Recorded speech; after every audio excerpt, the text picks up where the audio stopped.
네, 여러분들 안녕하세요. 시사타파의 심층분석 시작하도록 하겠습니다. 오늘 금요일, 비오는 금요일입니다. 우리 캄보디아 얘기 잠깐 좀 하고 갑시다. 이 캄보디아에 이제 드디어 우리나라 전세기가 가서 이제 60여 명, 정확히 얘기하니까 한 64명 정도 된다라고 하더라고요. 이 64명을 국내로 송환을 하는데 제가 얘기한 것 같이 탑승하는 순간 전원 체포래요. 탑승하는 순간 전원 체포. 이게 왜 그러냐면 여기에 인터폴에 적색 수배된 사람도 있고 중범죄자들도 있고, 물론 여러분들 우리나라 국민이기 때문에 해외에서 죽음을 당해서 당연히 우리나라가 데리고 와야 되죠. 범죄자도 대한민국 국민이니까. 다만 제가 말씀드리고 싶은 사람들은 한 것은 지금 나오는 게 60여 명이 전원 혐의가 있는 범죄자라고 합니다. 60명 여기 송환하는 사람들이 전부 범죄자래요. 그리고 인터폴 적색 수배도 있고,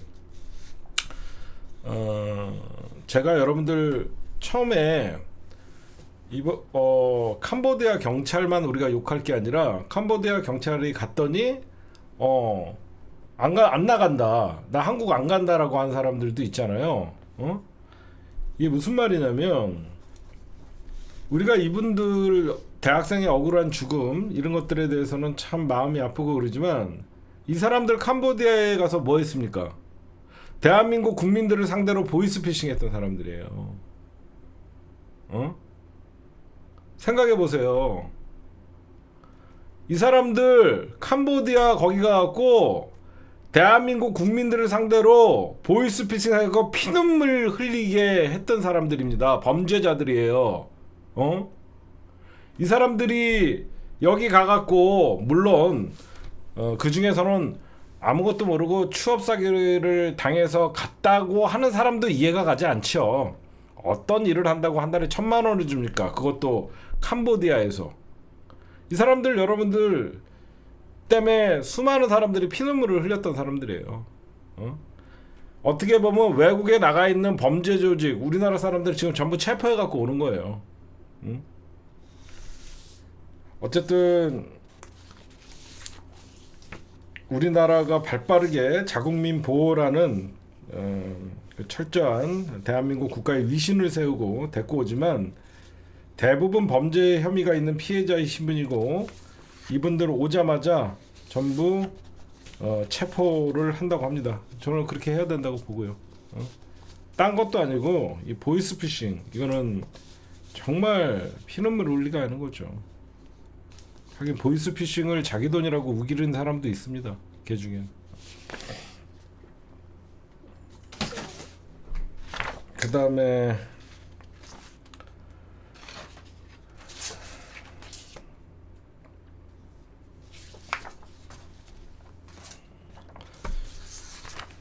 지금 이재명 대통령께서 강훈식 비서실장을요, 지금 유럽의 특사로 유럽 내 방산협력 국가들을 대상으로 특사로 보낸다고 합니다. 이게 뭐냐면요, 폴란드랑 잠수함 수주 지원뿐만 아니라 K 방산을 위해서 강훈식 비서실장이 유럽의 방산, 우리나라 무기 구입하는 데 있잖아요.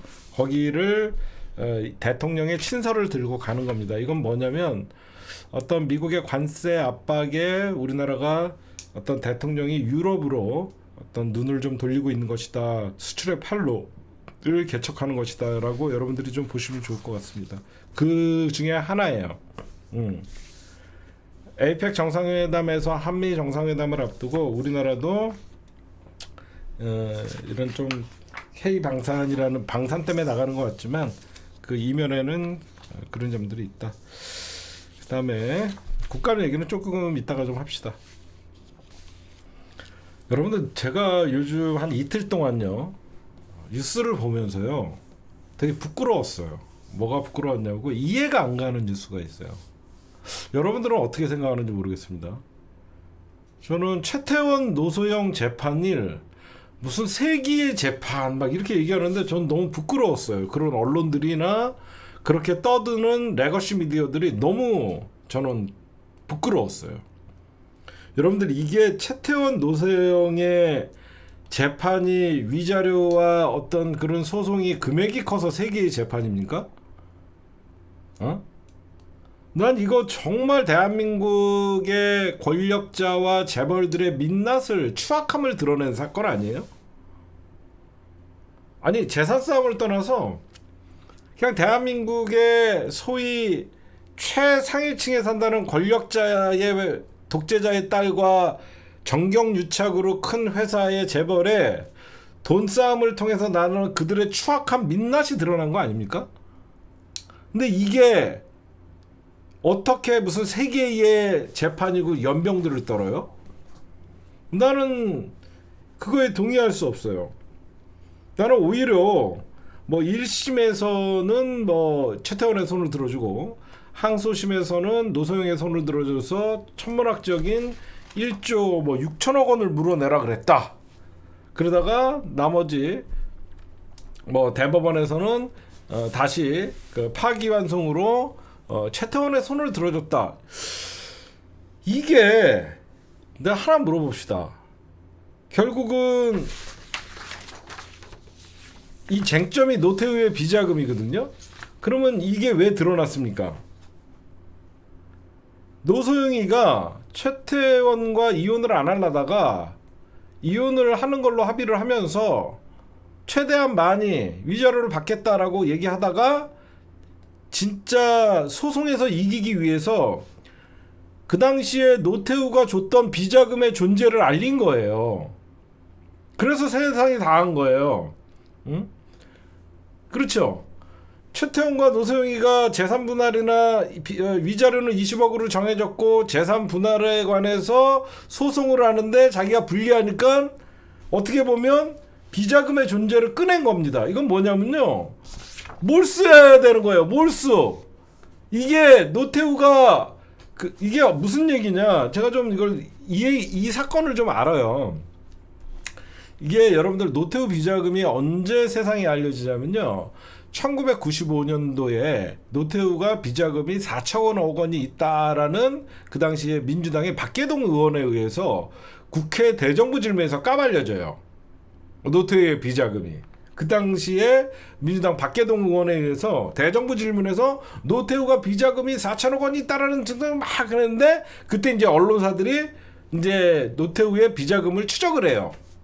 추적을 해서 찾아봤더니 그 당시에 지금의 이재명 정부에서 중국 대사로 간 노재현 씨 있죠. 노재현의 그 처가가 신동방그룹인가 그랬어요. 그 당시에.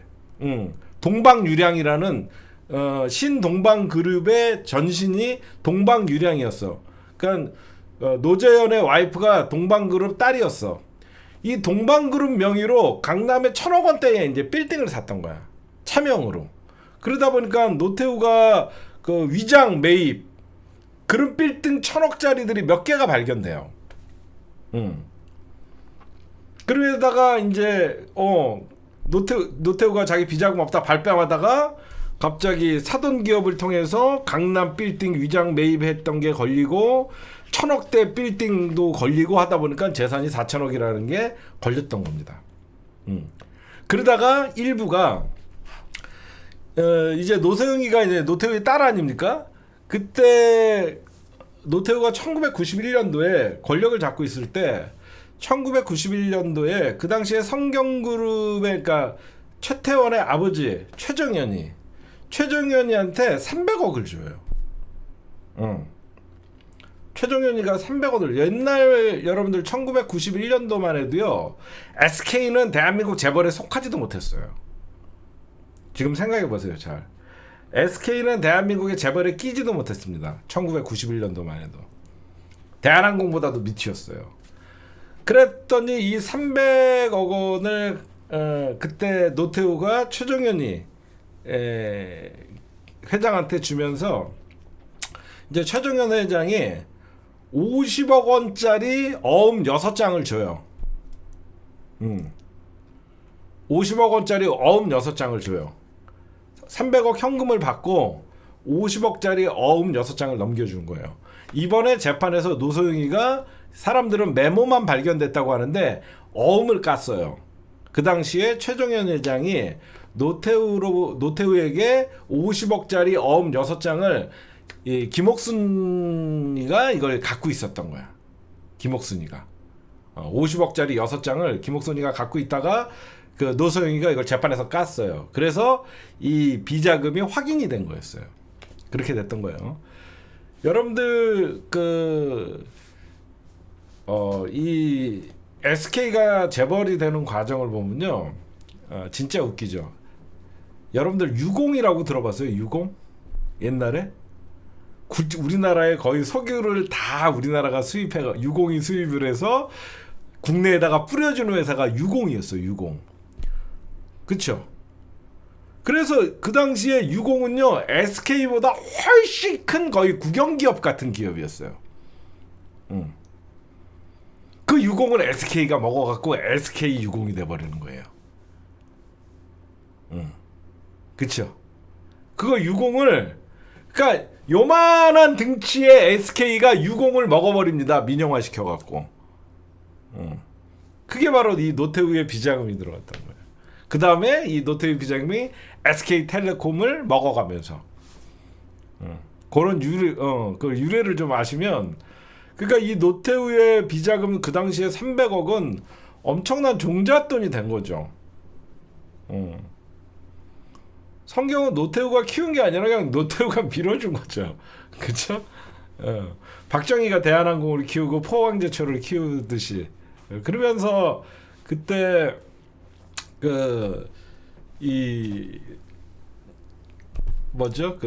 SK가 이제 300억 원을 받아갖고 그 종잣돈으로 이제 그 국영 기업을 민영화하는 걸 인수를 하면서 거의 대기업 계열에 올라가면서 이제 SK텔레콤까지 인수를 하면서 노태우 때 사실상 SK텔레콤을 자기네들이 통신 선두주자로 먹으면서 그냥 굵직한 우리나라 5대 재벌 안에 들어가게 된 거예요. 그래서 제가 여러분들에게 뭐 이런 것들을 좀 말씀을 드리는 게, 지금 그래서 노소영이가 주장하는 것은 여태까지 SK 최태원이 갖고 있는 뭐 몇 조의 그 재산이 있을 거 아닙니까? 거기에서 내 300억 원이 종잣돈이 돼서 지금의 SK가 있고 지금의 최태원이가 그 수많은 주식을 갖고 있는 것들이 결국은 나의 지분도 있다. 그러니까 재산 분할에 있어서 나에게 나눠달라 이겁니다 지금. 그랬더니 2심에서는 1조 3,808억 원을 줘라 노소영에게. 그래서 이제 그렇게 되면 이제 그 당시만 해도 이번에 대법원에서 전원 합의체로 돌려보내기 전까지만 해도 SK가 사실 여러분들 처음엔 주가가 떨어지고 난리가 났었습니다. 왜 그러냐면 당장 여러분들 최태원이가 1조 3,800억 원이라는 돈이 어디 있어요? 결국은 주식밖에 없잖아요. 그럼 주식을 팔면 또 지배구조가 흔들릴 수밖에 없고, 그래서 SK에서 이제 편법을 쓰려고 했던 게 뭐냐면 배당이었어요. 주식 배당. 근데 주식 배당을 아무리 주식 배당을 몰아주고 해도 1조를 어떻게 주식 배당을 합니까? 그래서 이게 머리가 상당히 아팠었어요. 이걸 어떻게 해야 되나. 근데 마침 이번에 대법원에서 이 돈은 불법적인 돈이다. 불법적인 돈이기 때문에 이 돈을 가지고 종잣돈으로 해갖고 회사를 만들었다는 것을 인정할 수가 없다. 이거는 몰수 대상이에요. 그래서 저는 이번에 SK그룹과 이 노소영, 최태원의 뭐 세기의 재판, 정경유착의 추악함을 드러낸 것이고, 그 당시에 300억을 환산을 해서요, 저는 이건 SK로부터 이거는 대한민국 국가가 이거는 몰수해야 된다고 생각합니다. 여러분들의 생각은 어떻게 생각하십니까? 이거 세기의 쓰레기들이에요. 노태우가 4천억 비자금을 형성한 게 국민의 세금과 다 삥땅 친 돈 아니에요?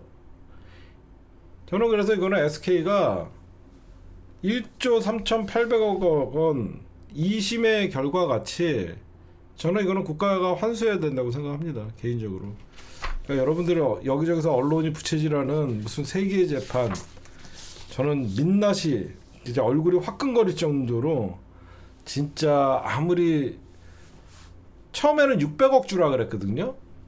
처음에 위자료 20억이랑 1심에서는 600억인가 재산 분할하라고 했는데, 여러분들 일반 사람들 600억이면 진짜 꿈도 못 꾸는 돈인데 얼마나 얘네들한테는 600억이 돈도 아니고, 저는 대한민국 재벌의 그리고 정경유착의 부끄러운 민낯이 세계의 재판으로 둔갑되는 언론의 보도의 형태를 보면서 참으로 씁쓸합니다.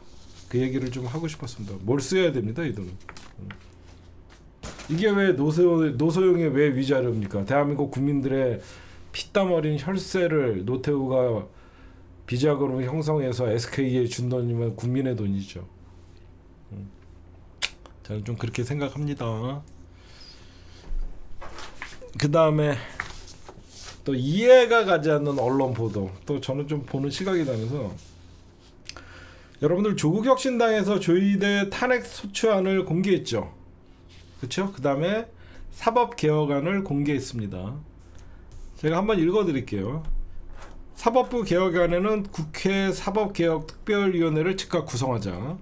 두 번째, 대법원장의 지휘를 받지 않는 독립감찰기구를 설치하자. 그 다음, 세 번째는 법원 행정처 폐지 및 사법행정위원회를 신설을 하자. 네 번째, 소비자법원, 노동법원 신설하자. 재판소원 제도를 도입하자. 대법관 31명으로 증언하자. 판결문 완전 공개하자.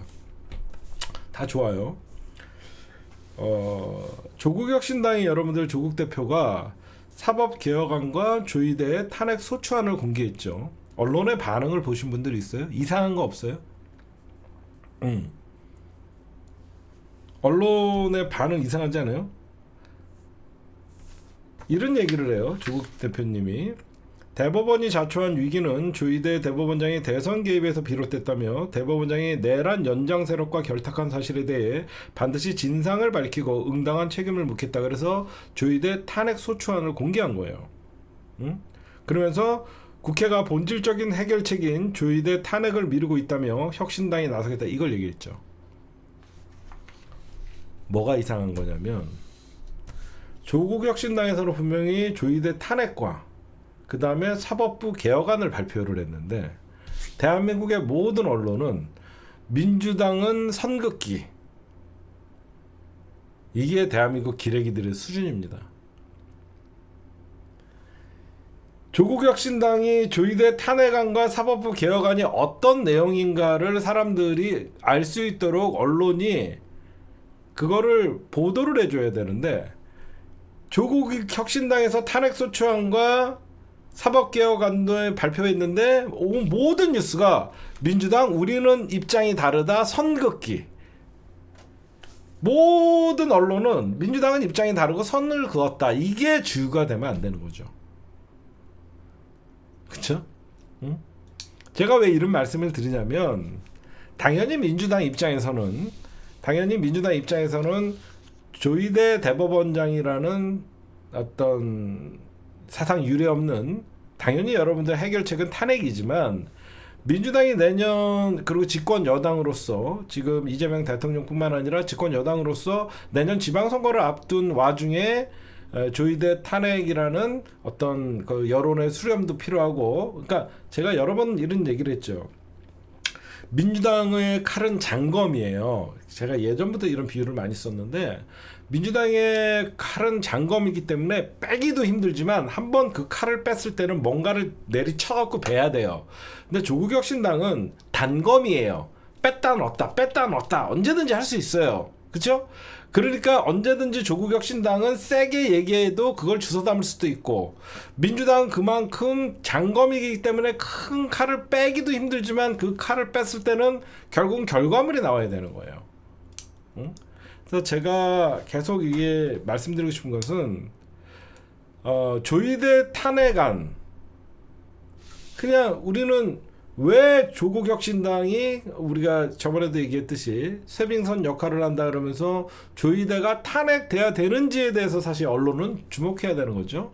정치권에서는 언론은 이제 조희대 국정감사를 통해서 드러나는, 여러분들 아시다시피 법원 국정감사 하는 거 보면서 진짜 우리가 몰랐던 진짜 이거 심리도 안 하고 그냥 이재명 대통령 죽이려고 이것들이 진짜 파기환송했구나 다 드러났잖아요. 어떻게 사건 결과 사건 기록도 검토 안 하고 그냥 재판했잖아요. 연구관들이 써준 판결문 보고 기다렸다는 짓이 조이대와 나머지 그 십적들 대법 십적들이 알아서 기다렸다는 짓을 그냥 파기환송으로 이재명 대통령의 어떤 그 대통령 후보의 자격을 박탈하려고 그랬다는 것은 이제 우리가 다 알 수 있잖아요. 이걸 봐도 저는 민주당은 당연히 선거일 수 있죠. 그러면 조국혁신당은 왜 이 시점에 조이대 탄핵소추안과 어떤 사법개혁안을 발표했냐? 지금 사실상 조국혁신당은 개혁신당이나 뭐 이런 정당 소수 야당들과 같이 지지율이 없다고 봐야지 되죠. 그냥 지지율이 3%에서 한때 조국혁신당이 10% 넘는 지지율을 구가한 적이 있는데 지금 조국혁신당이 성비위 사건 이후에 어떻게 보면 조국 대표의 출소와 함께 어떤 민주당의 지지자들과 한마디로 범진보 진영하세요. 에서도 조국혁신당은 좀 비판의 대상이 됐기 때문에 조국혁신당 입장에서는 어떤 언론의 이슈 전환이나 이런 것들이 필요하기 때문에 기존에 있던 3년은 너무 길다라는 그 네이밍이 결국은 성공을 했고 이어서 국민들의 그리고 범민주 진보가 가장 지금 대한민국의 적으로 생각하는 조이대 탄핵안을 공개하면서 쇄빙선 역할을 다시 하려고 하는데 이게 어느 정도 사람들한테 감흥이 올지 모르겠어요. 왜냐면 지금 민주당이 사법개혁안을 만들었잖아요. 제 말은 이겁니다. 민주당이 이번 20일 날 다음 주 월요일 날 사법개혁안을 발표한다는데 조국혁신당이 사법개혁안을 오늘 먼저 이렇게 하자라고 발표를 한다 그러면 뭐 민주당과 20일 날 민주당이 발표하는 사법개혁안과 중복되는 점도 있고 어쨌든 조이대 탄핵 그러니까 결국은 제가 여러분들에게 말씀드리고 싶은 것은 여론이 제대로 살아있으면 조이대의 책임을 물어야죠. 그래서 야당과 민주진영에서는 조이대 탄핵이 실제로 화두로 떠오르고 있다. 이런 정도의 기사는 써줘야죠. 오로지 조국당과 민주당 거리두기에 주목하고 있는 이런 기사 자체가 기레기들의 수준을 보여주는 것이죠. 그런 말씀을 좀 드리고 싶어요. 그 다음에 사람들이 이런 얘기를 합니다. 여러분들 제 방송을 보다 보면 좀 다양한 이런저런 얘기하니까 여러분들 방송이 아마 보시기 편할 거예요. 예전보다 참 많이 부드러워지고 나이를 먹다 보니까 인자해진 면도 있고 유유해진 면도 있습니다. 제가 이번에 여러분들에게 좀 말씀드리고 싶은 것은 사람들이 이런 얘기를 해요. 왜 윤석열 전부 진술 거부하는데 윤석열 전부 진술 거부하는데 굳이 특검이 저렇게 데리고 나가려고 하냐. 그쵸? 어차피 대답도 안 하는데 힘 빼고 윤석열 데리고 가서 뭐하냐. 그냥 빨리빨리 해갖고 기소 때리고 나중에 재판 끝나면 특검에서 사형 때리면 되지. 무기징역이냐. 이런 생각들 하시죠. 근데 이게 전략이에요. 여러분들. 특검에서 윤석열을 불러갖고 아무 대답도 안 해도 왜 특검은 윤석열에게 계속 질문하는 거야? 어떤 식이냐면요. 1번 첫 번째 질문하겠습니다.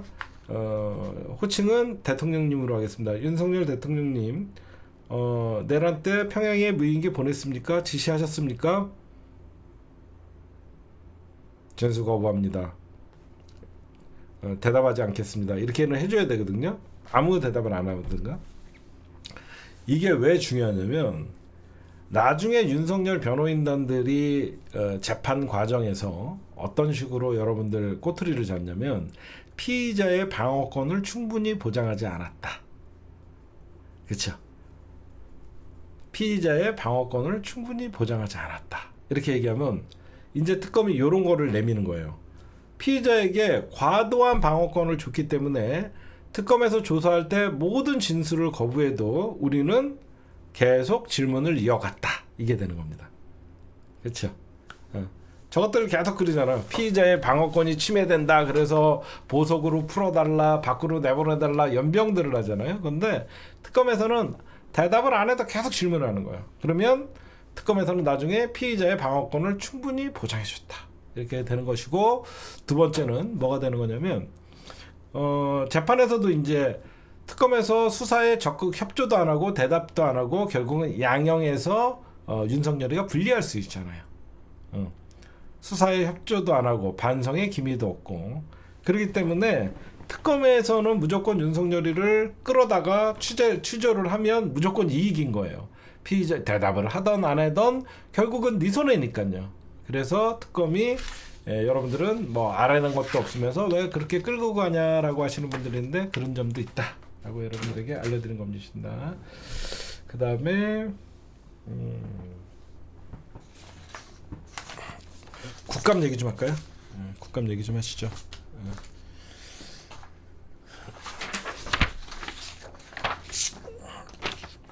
사실 오늘 제가 국감 이것저것 막 보다가 저를 다시 초심으로 돌아가게 하면서 제 입에서 쌍욕이 나오게 하는 놈은 한 명 있었습니다. 유병호 감사원. 예전엔 감사원 사무총장이었던 놈이 지금은 알바끼를 해서 감사위원으로 갔더라고요. 이 유병호. 정말 이 인간은 최재의 감사원장보다 더 위에 위력을 가진 실권자 같은 느낌이었어요. 감사원의 실권자. 그러다 보니까 판공비도 지가 훨씬 더 많이 쓰고 감사원장보다. 여러분들도 아마 유병호 보면서 정말 얼마 전에 그 검사 마이크 올렸던 그 최재형 검사인가요? 그 사람 보는 것 같은 여러분들 느낌이었을 거라고 생각합니다. 정권이 바뀌었는데도 자기 임기가 보장되는 감사위원 자리다라는 그런 뻔뻔함 그런 것들이 묻어져 있는 것 같은데 지금 감사원을 감사하고 있거든요. 감사원을 감사하고 있기 때문에 저런 유병호 저런 자들이 현타가 좀 오게 직접적으로 저는 수사를 좀 해야 된다고 봅니다. 왜 그러냐면 사실 유병호는 특검 대상이거든요. 그 감사 21g 관저 증축 의혹이나 이런 것들 덮은 게 유병호라고 우리 다 생각하는데 특검에서 유병호 같은 저는 진짜 조져 갖고 그 감사 무마시켜 갖고 그 당시에 감사위원도 부끄럽다라고 하면서 스스로 뭐 목숨 끊은 분들도 있고 거기서 해고되신 분들도 있고 그래서 저는 이 유병호는 몇몇 이거 감사를 쭉 지켜보니까 정권이 바뀌어갖고 꼬랑지 내리는 놈들도 있어요. 대표적인 게 누구냐면 김성훈 경호처장이랑 이광우 그 당시에 경호본부장. 얘네들은 여태까지 윤석열 있을 때는 뻔뻔하게 굴고 대통령의 보안이다 연병 떨더니 처음으로 윤석열 체포 저지한 거에 대해서 혼란을 드려서 죄송하다라고 오늘 처음 사과를 하더라고요. 오늘 처음 사과를 하더라고요. 제가 보면서 얘네들은 이제 지네가 모셨던 주군이 지금 김건희랑 윤석열 둘은 나란히 깜빵에 가 있다 보니까 이제 현타가 온 거 아닌가 이런 생각을 좀 합니다. 그 다음에 우리가 여러분들 문지석 검사의 눈물을 보면서 오늘 참 많은 사람들이 같이 울었다라고 하고 내가 모든 검사를 욕한 거에 대해서 참 부끄럽다. 참 이런 검사도 있었구나라고 하면서 많은 사람들이 감동을 받았습니다. 그렇죠?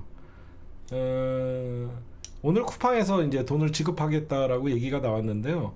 여기서 끝나면 안 됩니다. 이 쿠팡 기소 못하게 한 어미준 뿐만 아니라 그 상관들 이거 엄벌에 처해야 됩니다. 이게 전형적인 여러분들 알다시피 검사 비리예요.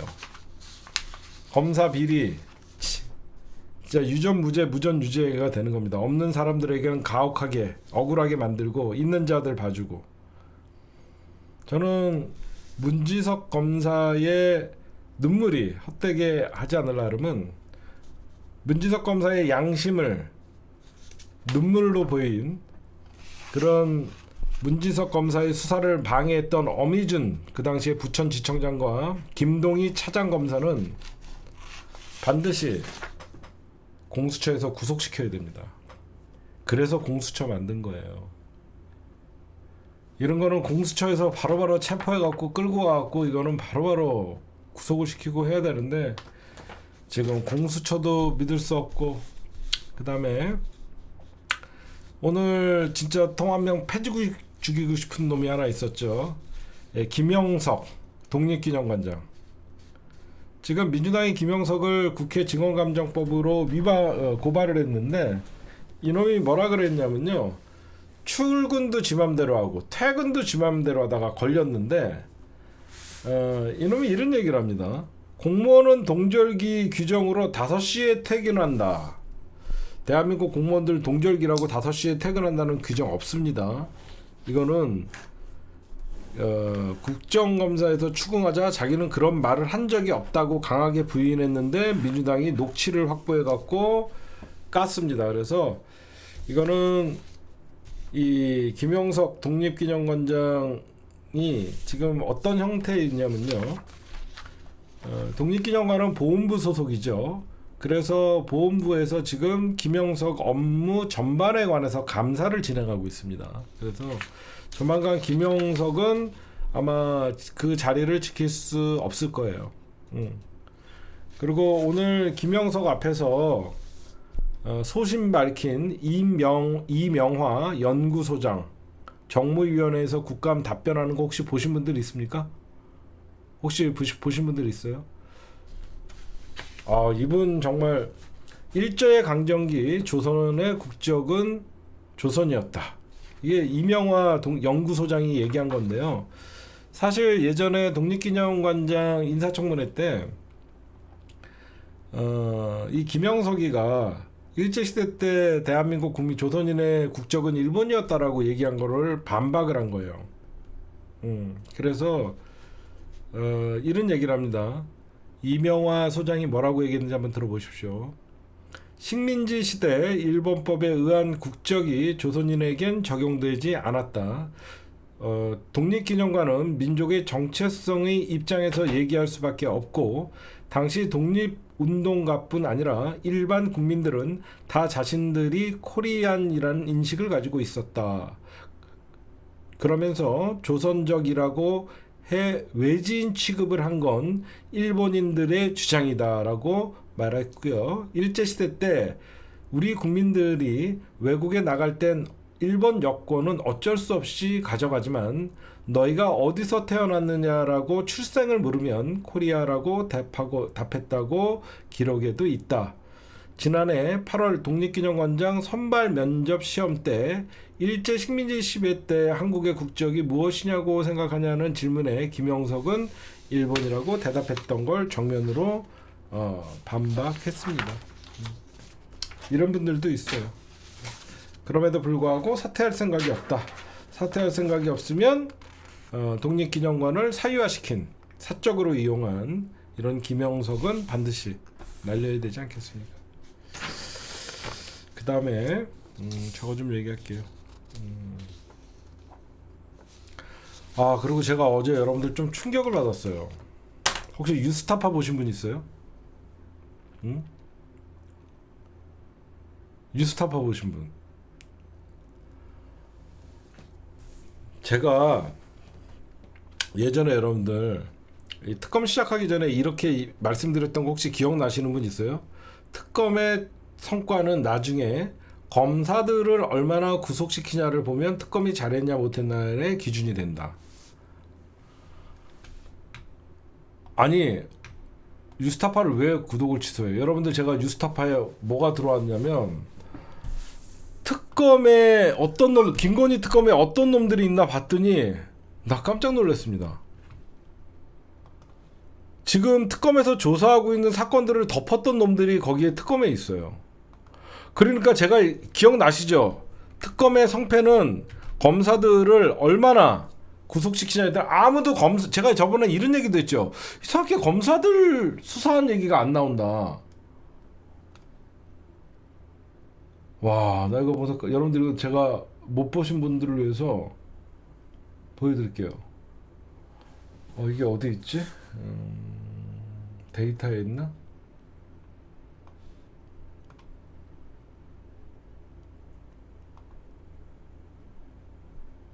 이건가? 이거 눌러보면 된다 그랬는데 이거 어딨지?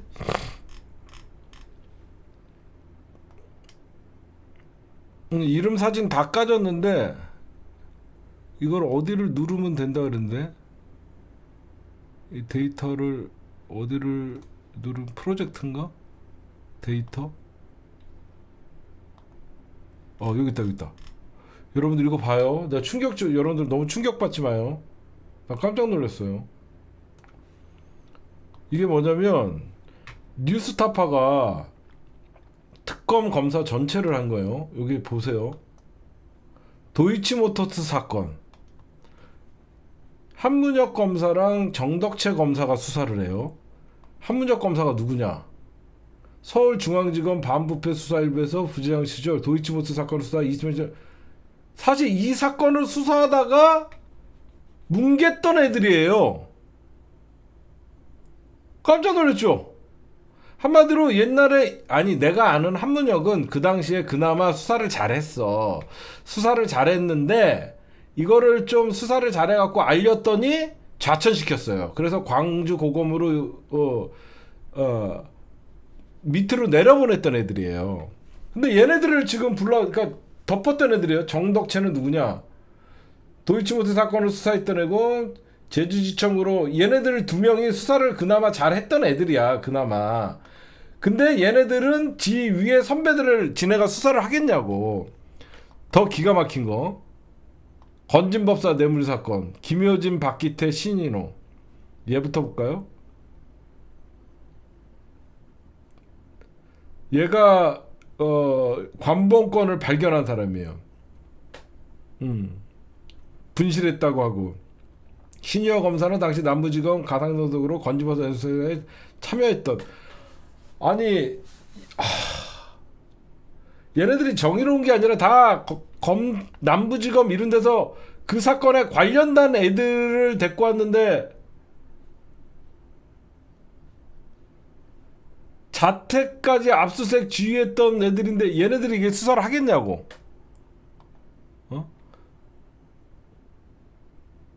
한번 나중에 여러분들 시간 날 때 이거 어디서 보면 되냐면 꼭 한번 보세요. 제가 이거 보고 깜짝 놀란 게 이거 어디로 가면 되냐면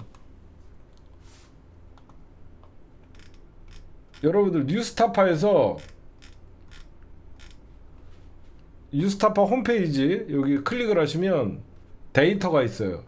데이터로 들어가서 여기에 딱 클릭을 하시면 사건별로 어떤 검사들이 수사하는지 다 나옵니다. 제일 여러분들 웃긴 게 이겁니다. 하여튼 서해 공무원 피살 사건 지네가 정권 표적 수사를 했던 놈인데 지가 수사했던 사건이야. 울산지검에서 울산에서 지가 오부장으로 2011년 명태균 지가 했던. 이게 말이 돼요?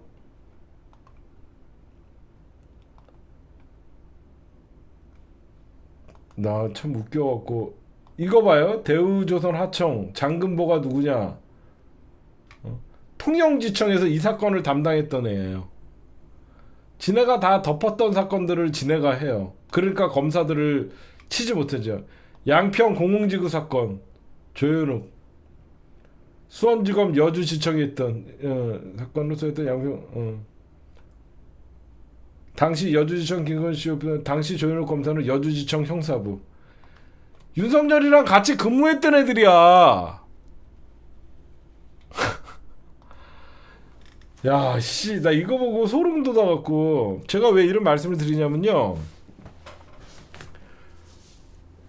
우리는 특검이 딱 되면 특검과 특검보만 임명하고 나머지 검사는 막 밖에서 새로운 인물들이 올 줄 알았잖아요. 결국 대법원에서 전부 파견시킨 거야. 그러니까 지금 여기저기서 대한민국을 헤집어 놨던 검사들의 비리가 드러나지 않잖아요. 이거 나중에 여러분들 꼭 한번 보세요. 김건희 검사 실명 공개인데 한 번씩 찬찬히 읽어보세요. 이 사건마다 이런 거 한번 보면 여러분들 기가 막힌다. 서해 공무원 피살 사건부터 통계 조작 사건. 지네가 대전지검에서 이 사건 조작했던 거 아시죠?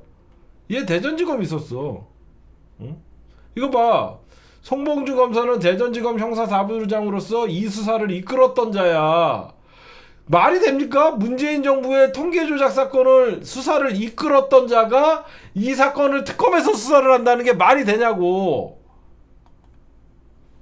지가 자기를 수사하냐고. 안 그래요? 지가 지를 수사하냐고.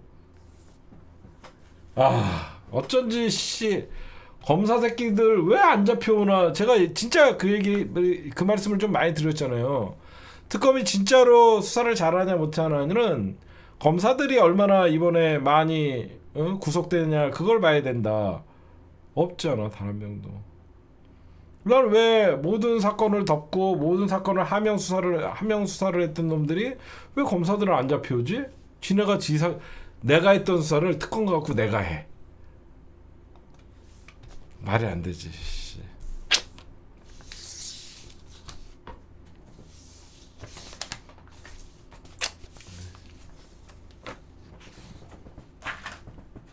네, 여러분들 우리 한 2분만 쉬었다가 2부 재밌는 거 할게요. 예. 네, 여러분들 도란프 제가 저번에 얘기한 제 말 그대로 맞죠? 제가 거의 도란프가 내 손바닥 안에 있어요. 도란프 나 시진핑이랑 안 만나. 아니 저기 개소리다. 도란프 온다 했더니 도란프 29일 30일 날 한미 한중 정상회담이 지금 예정돼 있습니다. 그리고 현재 우리가 마지막으로 한미 정상회담, 한중 정상회담 이벤트로 또 도란프가 온 김에 김정은 만날 가능성이 높아요. 제가 볼 때는. 그래서 지금 그런 얘기들이 나오니까 제가 도란프는 내가 내 손바닥에 있다 그랬잖아. 갑자기 나는 시진핑과 얘기할 이유가 없다 그러더니 며칠 전부터 시진핑은 위대한 지도자다 연병을 떨어요. 왜 그러냐면 그 미국산 대두유, 미국산 대두가 지금 그 도란프의 그 뭐죠?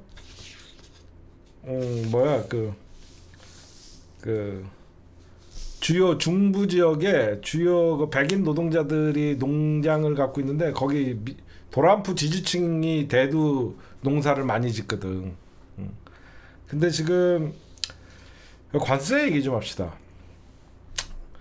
지금 이 대두가 지금 도란프가 가장 지금 머리가 아픈 거예요. 그래서 중국이 가게 세게 했다가 중국이 반발을 하고 하니까 우리나라한테 사라고 합니다. 지금 큰일입니다. 우리나라한테 사래요. 이게 왜 문제가 되냐면 우리나라에 이게 어떻게 보면 대두 콩이죠. 근데 이거 아무것도 아닌 것 같지만 이게 농수산품이란 말이야. 농산물을 우리가 이걸 만약에 미국의 요구를 들어주고 이거를 수입을 하게 되면요, 다른 농산물들도 수입하라고 하면서 압박이 커져요. 그래서 지금 이게 참 머리가 아픈 거예요. 지금 우리 중국이 안 산다고 하니까 우리나라에게 지금 떠안겼다. 이게 새로운 미국이 중재안이다 이런 얘기들이 나오는데 미국 중서부 지역에서 주로 생산되거든요. 여기가 미국 도란프의 지지 기반이에요. 그래서 여기 이 사람들이 중국이 절반을 수입을 해요. 그래서 아마 이렇게 될 것 같은데 제가 여러분들에게 좀 하나 물어봅시다. 지금 많은 국민들이 지금 미국의 이런 날강도 같은 3,500억 불 내놔라 이거거든요. 이거를 우리가 왜 응해야 되는지 전 모르겠어요.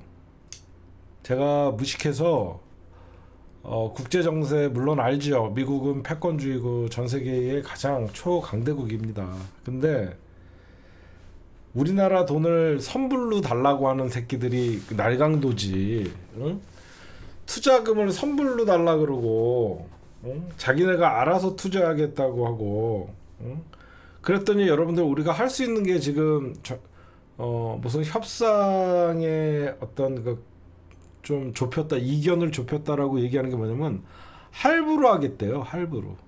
나 이거 우리나라 이거 하면 안 된다고 생각해요. 굉장히. 왜 그러냐면 우리나라가 지금 여러분들 1년에 외화에서 지출할 수 있는 현금이요 200억 불에서 300억 불이래요. 1년에 200억에서 300억 정도는 해외에 투자를 할 수 있다라는 얘기들이 나오고 있는데 여러분들 알다시피 1억 불이 뭐 1조 4천억이라고 생각하면 10억 불이 14조 뭐 100억 불이 뭐 140조 뭐 14조 뭐 하여튼 200에서 300억 불인데 이거 3,500억 불을 할부를 해주면 뭐 세 번에 나눠서 현금 이거 우리나라 그래도 안 돼요. 통화 수합은 안 해준대요. 통화 수합은 안 해줄 것 같고 이게 무슨 강도짓 하면서 할부로 삥 뜯기는 것도 아니고 미국이 트럼프가 무조건 현금 박치기로 하자고 있고 나 하나 물어봅시다. 이게 여러분들 물론 우리나라 자동차 기업들이나 대미 수출 기업들이 타격 입는 건 마찬가지겠죠. 그 25%의 관세를 물라고 하면 아무래도 소비자가가 올라가다 보니까 부담이 클 수밖에 없고 어떤 가격 경쟁력이나 이런 것들에 있어서 굉장히 타격은 있겠죠. 하지만 여러분들 이게 우리나라가 지금 미국이랑 어떻게 해서든지 2주 안에 한미 정상회담 안에서 이 관세 협상을 목표로 하고 있거든요. 이게 속도를 낼 일인가요? 나 하나 물어보고 싶은 게 한미 정상회담에서 관세 협상이 안 되면 우리가 그냥 25% 물면서 가면 되거든요. 이게 왜 급하게 이걸 해야 될까요? 제가 잘 몰라서 그래요. 우리나라가 어떤 관세 협상을 맺지 못하면서 한미 동맹이 균열이 간다, 어떤 여론의 공격 그런 것도 있지만 할부를 해주면 우리나라가 이익이 있나요?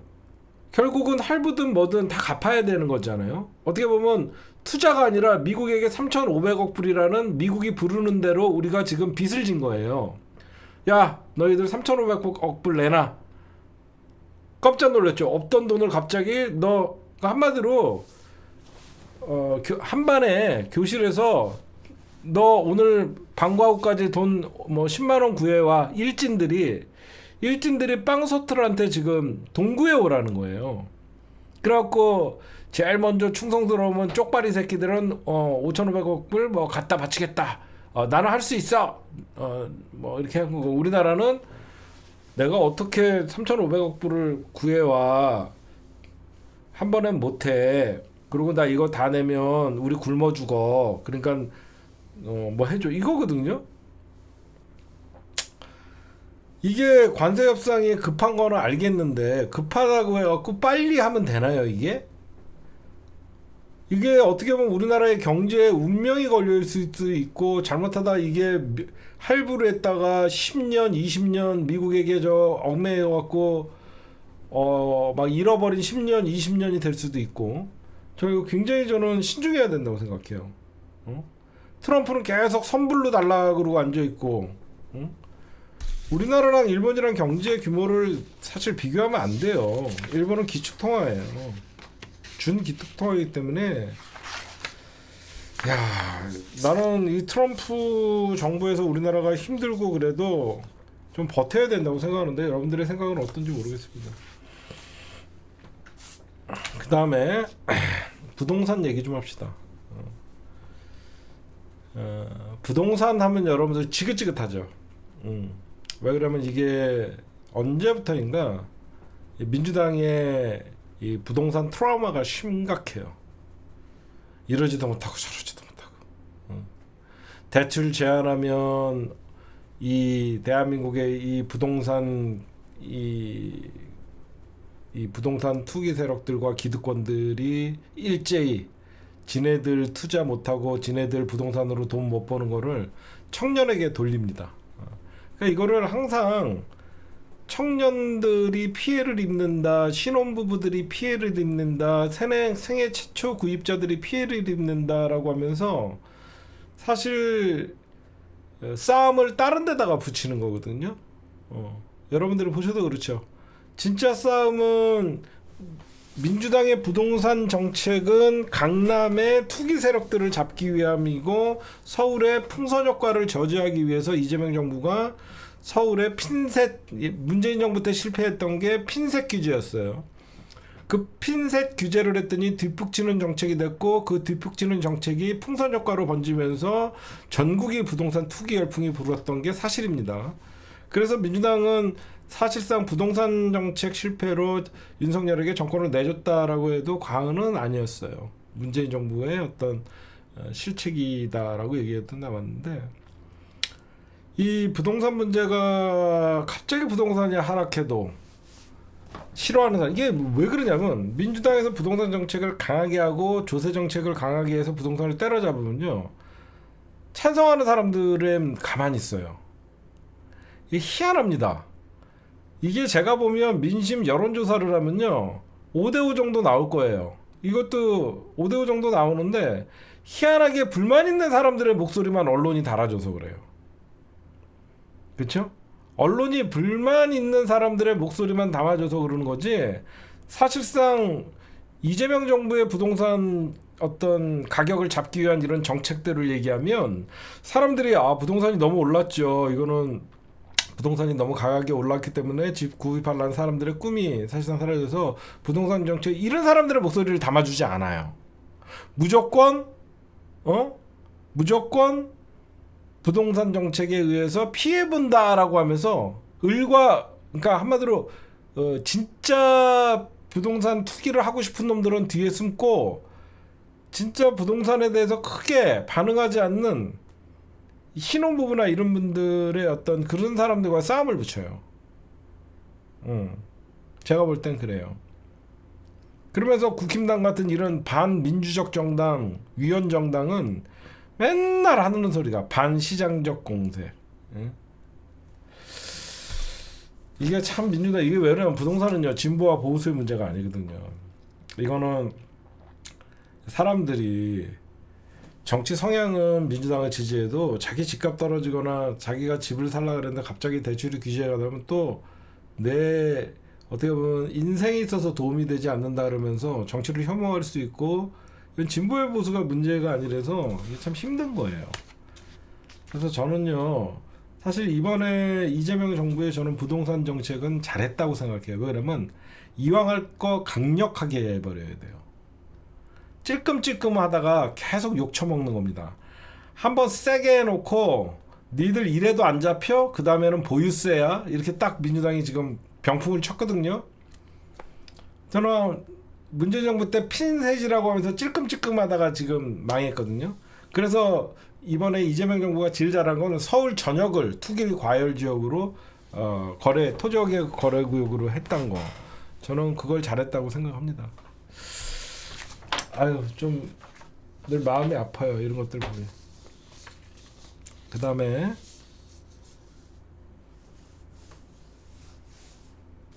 하여튼 뭐 이상민은 구속되고 박성재는 기각되고 한덕수는 기각되고 이런 거 보면 조희대가 키운 영장실질심사 판사 참 가관이 아닙니다. 오늘 제가 국감에서 눈여겨본 게 뭐가 있냐면요.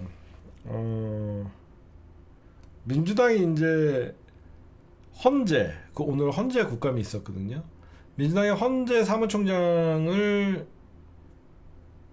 증언대에 세우고 국힘당이 위헌정당이냐 아니냐, 국힘당이 정당 해산 대상이냐 아니냐. 드디어 저는 민주당이 국힘당을 정당 해산 정당이냐 아니냐를 국감장에서 말을 꺼냈다는 게 굉장히 의미가 있다라고 생각합니다. 응? 진짜 의미가 있다라고 생각해요. 그리고 국힘당은요 헌재에다가 윤석열 탄핵은 유감이라고 얘기합니다. 응?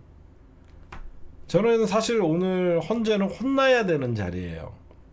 물론 윤석열을 탄핵해서 박수를 받았지만 저는 헌재는 혼나야 된다고 생각해요. 이유는 지금 헌재에서 한덕수나 최재해나 여러 가지 사실 윤석열 빼고 전부 기각했거든요. 제 말 맞죠? 한덕수도 기각시켰고 박성재도 기각시켰고 헌재에서 전부 기각시켰습니다. 이상민도 그랬겠고. 근데 헌재 부끄러운 줄 알아야 돼요. 어제 한덕수 재판에서 까진 CCTV 영상을 보면 헌재는 정말 이 내란에 대해서 윤석열이 뿐만 아니라 그 같이 이 내란에 공모했던 주요 임무 종사자들에 대해서는 너무 관대했어요. 저는 그렇게 생각해요. 윤석열이 탄핵이면 그 옆에서 법무부 장관, 대통령을 법률 보좌하는 법무부 장관과 대통령의 국정을 전반적으로 옆에서 보좌하는 국무총리나 똑같은 책임을 물었어야죠. 어떻게 윤석열은 탄핵이고 한덕수는 혐의가 뚜렷하지 않다. 어제 CCTV를 보면서도 헌재가 이런 얘기를 할 수 있을까요? 과연 헌재는 박수만 받아야 되는 사람들일까요? 저는 그렇게 생각하지 않아요. 헌재의 책임도 큽니다. 헌재에서 최재해를 탄핵시키고 이창수를 탄핵시키고 손준성을 탄핵시키고 박성재를 탄핵시키고 이상민을 탄핵시켰다 그러면요, 오히려 이번 내란 청산하는데 더 가벼울 수가 있었어요. 내란 특검이 수사하는데 제대로 안 봤죠. 당연히 한덕수도 탄핵했어야 되는데 자기네가 잘못했죠. 그리고 저는 국힘당은 반드시 스스로 소멸되거나 그렇게 되지 않는다 그러면 반드시 저는 정당 해산시켜야 된다는 사람 중에 하나예요. 물론 내년 지방선거 전에는 민주당이 정당 해산 심판 청구를 청구하지 않을 겁니다. 선거가 있기 때문에.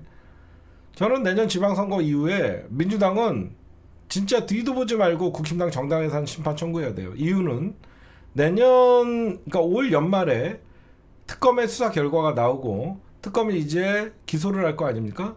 그러면 내년 선거가 이제 본격적으로 이루어지면 재판들이 시작될 것이고, 내년 6월 지방선거가 끝나면요, 국힘당은 통일교의 정교 분리 원칙을 어긴 헌법 위반 사례와 내란을 엄호했던 계엄 해제를 방해했던 이 두 가지의 중대한 어떤 헌법 위반 사안이 있습니다.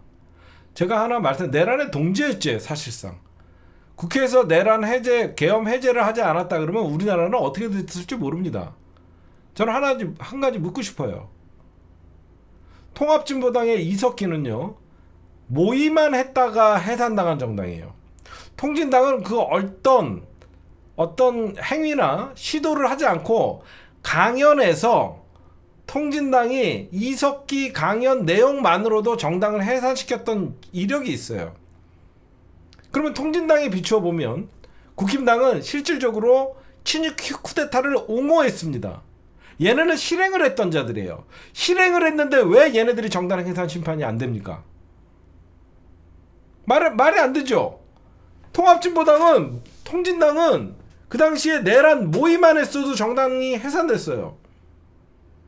얘네는 내란을 실행을 했던 정당이고 그 실행을 부추겼고 도왔고 계엄 해제를 방해했던 놈들이에요. 저는 어디서 판가름이 난다라고 생각하냐면요, 추경호의 구속영장. 추경호가 구속되면 법원에서도 추경호의 계엄 해제 방해를 사실상 인정하게 된 것이죠. 제 말 맞죠, 여러분들? 그렇죠? 추경호를 특검에서 구속시키냐 마냐. 추경호만 특검에서 구속영장을 쳤더니 법원에서 인정된다라고 해서 구속시키고 특검이 내란 주요 공범이고 계엄 해제 방해로 기소를 했을 경우에 유죄가 나온다 그러면 이거는 빼도 박도 못하는 거죠. 이미 법원에서도 추경호는 내 계엄 해제 방해에 인정된다라고 확정되면 거기에 이미 통일교에서 돈 받은 권선동, 그리고 권선동이 돈 받은 게 아니에요. 통일교는 권선동에도 줬지만 나머지는 국힘당의 지역위원장들에게 돈을 나눠지게 뿌렸기 때문에 결국은 국힘당은 통일교의 정치 자금을 받은 것이죠. 그래서 정교분리의 원칙에도 헌법도 위반한 것이죠. 저는 그런 걸 보고 지금 여러분들 여기저기서 제가 오늘 마음에 드는 김종철 연세대 법학전문대학원 교수의 칼럼을 보고 아 이거다라고 생각한 게 있어요. 뭐냐면 우리가 여러분들 제왕적 대통령 이건 많이 들었죠. 그래서 맨날 제왕적 대통령을 견제하기 위해서는 뭐 대통령의 뭐 권리를 약하게 해야 된다. 그렇게 하면서 뭐 쟤네들이 주장하는 게 뭐 분권형 대통령. 한마디로 의원 내각제 하자는 거죠. 법이 잘못돼서 대통령의 권한이 제왕적인 게 아니라 대통령의 권한은 저는 제왕적이라고 생각하지는 않아요. 왜 그러냐면 대통령은 탄핵당하잖아요. 진짜 제왕적 권한은 조의대예요. 우리 사회에서 대통령의 제왕적 권한이라는 것들은 얘기하지만 대법원장의 제왕적 권한에 대해서는 언론에서 다루지 않습니다. 이게 가장 큰 문제예요. 왜 사법부는 저렇게 오만하고 독선적이냐? 사법부 대법원장이 헌법에서 보장하는 제왕적 권위는요 어마어마합니다. 여러분들 봐봐요. 대법원장만 대통령이 임명하죠. 그 이후에 어떻죠? 대법관의 추천권을 누가 갖고 있어요? 대법원장이 갖고 있어. 모든 인사권을 대법원장이 갖고 있습니다. 이거를 고치지 않으면요 사법개혁이 이루어지지 않아요. 나는 깜짝 놀랐어요. 이거를 보면서 야 그러네. 유일하게 민주공화국인데 대법원장에 대한 견제장치가 하나도 없습니다. 대법원장에 대한 견제장치가 없어요. 법관 제청권과 법관 인사권을 고유 권한으로 헌법에서 보장을 하고 있어요. 이거 개헌해서 다 바꿔야 됩니다. 이런 헌법에서 보장하는 제왕적 권한이 어디 있어요? 민주공화국에서 대법원장이 법관 제청권, 대통령한테 제청하는 거, 법관 인사권. 그러다 보니까 어떻게 해요? 모든 공무원들은요 인사권을 쥐고 있으면요 사법행정권을 헌법으로 보장받는 사례는 없어요. 전 세계에서. 유일하게 우리나라만 사법부의 모든 인사권과 행정권을 대법원장이 갖고 있어요. 이건 정말 결국은 어때요? 인사권, 사법행정권을 갖고 결국은 양승태의 사법농단 같은 게 일어나는 겁니다. 그러다 보니까 천대엽 법원 행정처장 같은 사람도 수직적인 관계인 거예요. 대법원장과 법원 행정처장은 똑같은 대법관의 지위를 갖고 있지만 대법원장이 인사권을 갖고 있기 때문에 쪽도 못 쓰는 거예요. 저는 그래서 우리가 생각했더니 1987년 이후에 이게 1987헌법 아니에요 우리가?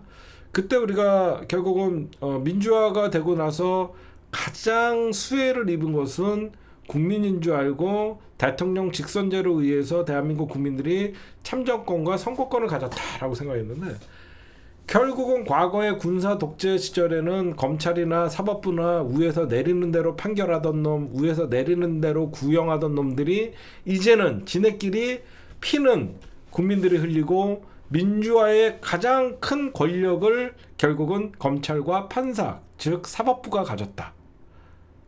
제발 맞지 않습니까? 이 제왕적인 대법원장의 권력을 반드시 개헌해서 이 제왕적 대통령제는 우리가 사회에서 문제 삼고 많은 얘기하지만 대통령도 헌법과 법률을 위반하면 탄핵을 하지만 희한하게 대법원장은 우리가 견제할 수 있는 게 아무것도 없습니다. 결국은 대법원장이 사법개혁의 걸림돌인 거예요. 우리가 아무리 사법부 대법관을 여러분들 증언하고 뭐 해도 전부 대법원장 추천이에요. 지금 여러분들 민주당이 12명의 대법원장을 추천한다고 하잖아요. 민주당이 12명의 대법원을 증언한다 그래도 대한변협에서 뭐 추천하고 결국은 여러분들 조희대가 대통령에게 제청하는 거예요. 모든 법관의 제청권을 대법원장이 갖고 있으니까. 반드시 우리가 개헌을 통해서 검찰이 쓸데없이 헌법에 검찰총장은 임기를 보장한다 뭐 이런 개소리들 안 나오게 개헌을 할 때 반드시 이 사법부의 인사권, 법관 제청권 이런 건 국회에 넘겨야 돼요. 저는 그래야지 삼권 분립이 되는 것이고 상호 견제가 되는 것이죠. 여러분들의 생각은 어떠세요? 그렇죠? 사법부가 독립을 했다라고는 판결, 재판을 독립하라는 것이지 사법부의 인사를 독립하라고 한 건 아니잖아요. 제 말 맞지 않아요? 사법부가 인사도 니네 마음대로 하고 법관의 제청권도 니네 마음대로 하고 이거 아니잖아요. 반드시 저는 이 잘못된 대법원장의 대항적 권력을 저는 꼭 나눠야 된다라고 생각을 합니다. 그 다음에 이문정, 백혜룡 얘기 좀 해봅시다. 저는 백혜룡 경정이 전 어제도 잠깐 말씀드렸지만 이 사건에 대해서 가장 많이 안다 인정합니다. 근데 자기가 마음에 들지 않는 수사팀이고 자기가 마음에 들지 않는 곳에 파견됐다라고 해서 첫날부터 휴가를 내고 대통령을 들이받는 모습은 안 좋아요. 제가 말씀드리고 싶은 것은 백경정은 본인이 알고 있는 만큼 본인이 수사하고 싶은 만큼 따로 수사를 5명이라도 줘서 꾸려준다고 하니까 결국 백경정의 일은 어떤 현재 합수부를 범죄 집단이라고 하는 거는 일부는 동의하고 일부는 동의할 수 없지만 이문정 검사와 이게 여러분들 제가 어떤 생각이 오버랩되냐면 예전에 문재인 대통령이 조국 장관이랑 윤석열 검찰총장이 검찰 개혁을 잘할 줄 알았다라고 하면서 소회를 밝힌 적이 있어요. 그렇죠? 옛날에 문재인 대통령이 법무부 장관과 검찰총장이 저는 검찰 개혁의 꿈이었습니다. 그것이 물거품이 됐고요. 뭐 이게 얘기할 때 지금이 그런 것 같아. 이재명 대통령이 이문정 검사와 백혜룡 경정이면 마약 사건의 진실을 파헤칠 수 있다. 저는 이런 생각을 했을 것 같은데 저는 백경정은 이유 뭐 어떤 모든 것들을 다 제끼고 수사로 보여줘야 돼요. 저는 그렇게 생각해요. 본인에게 마음에 들지 않는 수사팀 어떤 구성 파견인지 뭐래도 일단 공무원은 대통령의 명령이 떨어지면 저는 가서 수사로 밝혀내는 게 저는 백경정이 할 일이지 더 이상 언론 플레이를 하는 것은 저는 맞지 않다. 그러다 보니까 오늘 민주당의 의원들마저도 수사로 보여줘야 돼요. 저는 민주당의 의원들마저도 공직자로서 잘못된 태도다. 지금 이문정과 충돌하는 백혜종 좀 자증해라 라고 얘기를 하거든요. 아니 저는 백경정 말이 틀리다는 게 아니에요. 근데 자세가 잘못됐어요. 대통령이 뭐가 돼요? 어제도 잠깐 얘기했지만 대통령이 파견 지시를 하고 근데 첫날부터 휴가 내고 안 나오고 방송 나가고 언론 플레이하고 이거 잘못됐다고 생각해요. 어쨌든 가갖고 최대한 이문정 검사나 이런 사람들 그러다 보니까 이문정이 또 나쁜 사람으로 보이고 이문정은 마약 수사에 관심이 없다 이렇게 얘기를 해버리고 그러면 우리 어떤 두 분을 응원하는 검찰개혁을 앞장섰던 이문정이나 백혜룡 경정의 충정 어린 마음으로 마약 수사의 진실을 밝히기를 원하는 많은 민주시민들이 상처를 받아요. 그래서 백혜룡 경정은 일단은 공무원으로서 열심히 수사를 해서 그 수사의 결과가 부딪힐 때 결국은 자기가 지금 사실 백혜룡 경정은 의혹을 얘기하는 거잖아요. 대부분 내가 생각할 때는 의혹을 가지고 계속 얘기하는 것인데 직접 수사를 통해서 맞나 안 맞나를 확인을 하고 그런 것들을 나중에 대통령에게 직보를 하든가 그렇게 해갖고 저는 오히려 수사로 증명을 해야 된다라고 좀 생각하고 더 이상 백혜령, 이문정 충돌 이런 기사는 부적절해 보이고 보고 싶지 않은 기사다라고 여러분들에게 좀 말씀을 좀 드립니다. 예.